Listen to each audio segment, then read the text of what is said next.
really?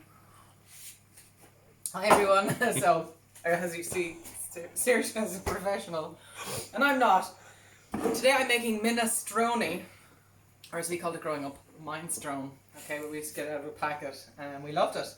I've got lots of nice veggies here. The reason I decided to make minestrone is because I got loads of veggies from Neighbour Food, which is an amazing new initiative. If you want to shop locally, get all your good organic stuff from local producers. It's so important to keep these people in business. So this is a shit ton of kale that I got via Rattler Farm.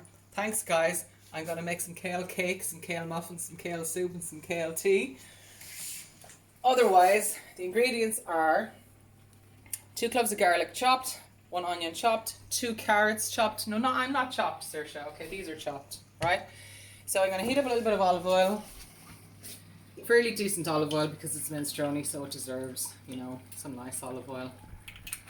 It goes. Okie dokie. Get yourselves one of these chopping boards. They're just the bomb. I'm going to say okie dokie all the time with this one. My last video I just said okay.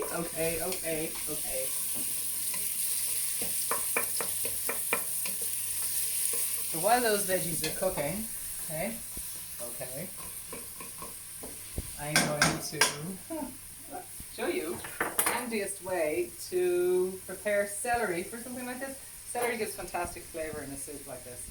So, in other words, all stringy on the outside, okay? Just peel along. You don't need to get them all off. Just get some of them, messy bastards. Alright? And, yeah. So today's been the first day of the quarantine. So like day 1 of 2 weeks after 2 weeks. I'm sure everyone's trying to figure out what they're going to do with themselves. But what does seem to be happening, above all, is that people are cooking. And this can only ever be a good thing. It's so important at a time like this to feed yourself as well as you can. We don't have to be evangelical. I may have eaten a couple of sausage rolls today. I think that's probably alright. I'm not going to go to hell for that. But do feed yourself with good stuff. Get your veggies in, get your fruit in. You know, we're doing quite well in that we have everything that we need still. There's no food shortages. Hopefully there won't be. So I'm going to pop them in. Okay, so now we've got our onion, garlic, our celery, and our carrot. I'm going to put a tiny bit of salt in with that. What salt does at this stage is it helps to soften the veg. It brings out the moisture. So putting salt in at that stage will actually make quite a difference. Now I'm going to put in the non-vegan ingredient. Actually, there's quite a lot of non-vegan ingredients in this. This is 2 rashers of bacon. These are from Crawford's Farm. I love the guys in Crawford's. If you ever get a chance to go out and visit them, they're near Clough Jordan. Ethically reared meat. Yes, if you want to argue about it, ethically reared meat, I think save it for another time. Okay, now is not the time. But I'm using a small amount of meat in this, and really good bacon like this brings all the flavour to this soup. Okay, just going to pop that in. Yeah. And we're going to keep stirring. It would be fantastic to throw a splash of white wine in here, but I don't have any white wine. And it's not because I drank it all. It's because I don't really drink white wine. I'm just stirring the dal here. We're having curry tonight, so I've got some dal and some rice on the bubble here. In this pot here I've got some chicken stock that I defrosted. I generally do make my own chicken stock from leftover bones, but you can use vegetable stock, you can use a stock cube, or you can use water if your veggies are full of flavour. You don't need to use any, you know, stock. Look, it's all about winging it, right? It's better to make a version of something than to make nothing at all. I can't wait to see the versions of things that have raisins and peanuts and chocolate in them. Anyway, okay. So after that, I'm going to prepare some of this kale, okay? This is curly kale, probably the most familiar one to us, the one that would have been around for a very long time before kale became fashionable. I mean, Do you remember when one day kale was being fed to the cows and the next day Beyonce was eating it, right? So Beyonce was eating it, then we all wanted to eat it.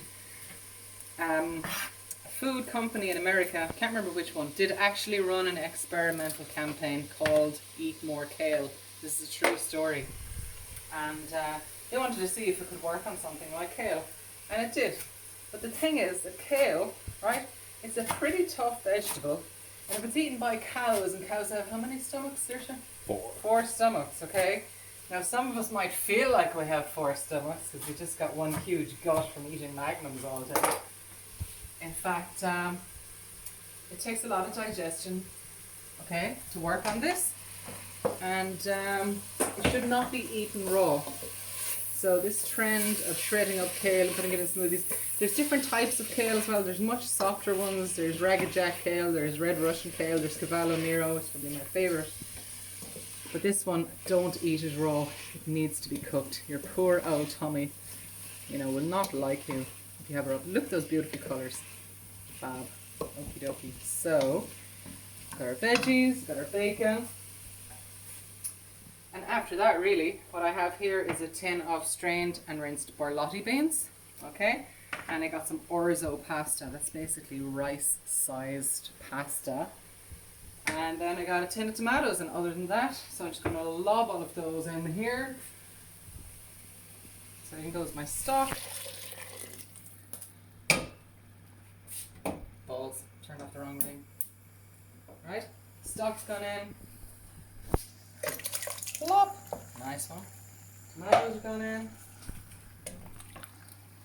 Beans are gone in. So, minestrone is called a soup, but really it's like a one-pot meal. And you don't want to boil the arse out of this either, right? Because if you do, what will happen is everything will break down. You'll just get this mush. So once it starts bubbling, just turn the heat down and put it on a gentle simmer for about 20 minutes.